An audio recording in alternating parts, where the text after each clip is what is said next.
Imagine living next door to a nightmare, a family whose cruelty knows no bounds, whose actions test the very limits of human decency. What happens when your quiet life is shattered by their abuse, and you're forced to choose between turning a blind eye or fighting back against people who seem untouchable? This is a story about finding the courage to stand up, to expose the truth, and to ultimately reclaim peace, one meticulous act of revenge at a time. Before we dive into this wild ride of neighborly disputes, remember to like this video, subscribe to the channel, and leave a comment below with your own crazy neighbor stories. It all started subtly, an unsettling whisper from my daughter one day. She'd seen our next-door neighbor, a man who thought he was a tough guy, kicking or hitting his German Shepherd. My daughter, with her big heart, wanted to report him to the RSPCA immediately.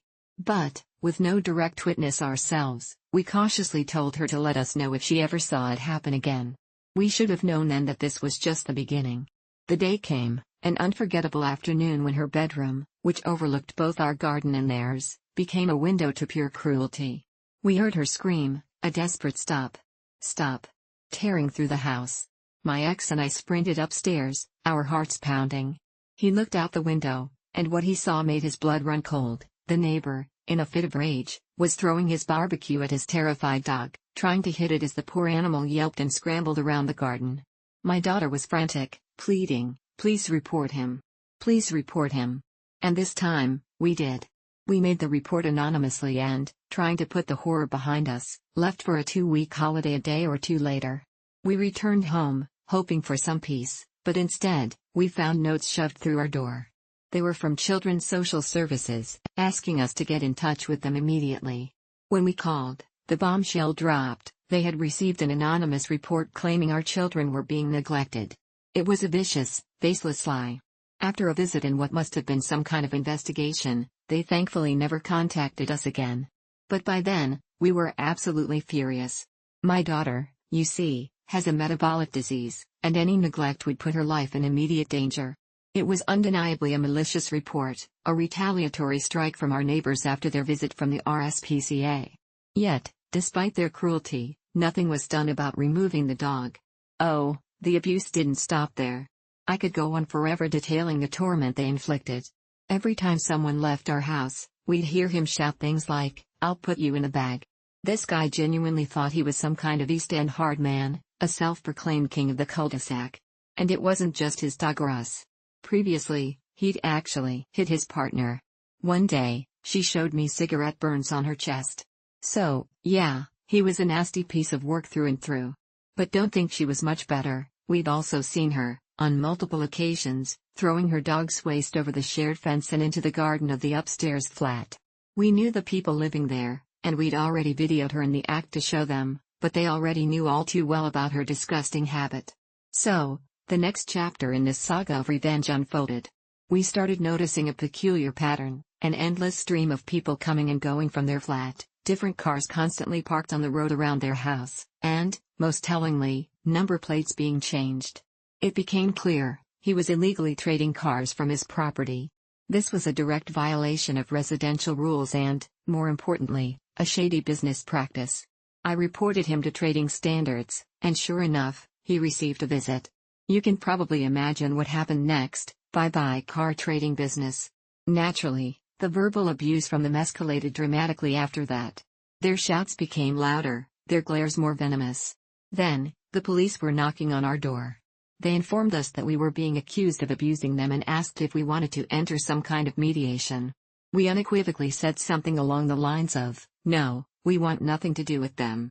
In hindsight, that might have been a mistake. A couple of months later, my ex was in France visiting his mom. I was alone when I received another knock on the door, this time from a police lady who delivered a shockwave. She had come to arrest my ex for intimidation and abuse. I was stunned, utterly overwhelmed. The cumulative stress these neighbors had already put us through just broke me. I started crying, tears streaming down my face. The police lady asked to come in, and I just kept crying. Through my sobs, I managed to tell her, "You don't know what they're really like, and you don't care. You don't want to know, do you?" To my surprise, the lady looked me in the eye and said, "Yes, I do want to know, actually." That simple affirmation changed everything. I paused, looked at her, and said, "Okay. Let me show you something." I then pulled out my phone and played the video I'd secretly recorded of the dog poop throwing lady.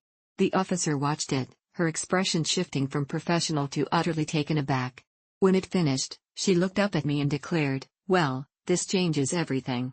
Within the hour, all the windows next door slammed shut, and the couple raced off in their car, clearly in a panic. Apparently, the police lady had reported what she'd seen to her superior, and they immediately called our neighbors in for a chat.